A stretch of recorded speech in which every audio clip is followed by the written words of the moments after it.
សេចក្តីជូនដំណឹងរបស់មន្ត្រីធនធានទឹកនិងឧតុនិយមខេត្តត្បូងឃ្មុំស្តីពីស្ថានភាពអាកាសធាតុនៅក្នុងភូមិសាស្ត្រខេត្តត្បូងឃ្មុំចាប់ពីថ្ងៃទី28ដល់ថ្ងៃទី30ខែមេសាឆ្នាំ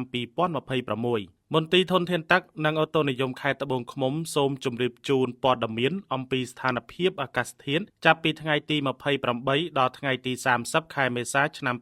2026ដូចតទៅកម្រិតសម្ពាធខ្សោយបាននឹងកំពុងមានឥទ្ធិពលលើខេត្តត្បូងឃ្មុំស្ថានភាពបែបនេះបង្កឲ្យសីតុណ្ហភាពមានចាប់ពី26អង្សាសេដល់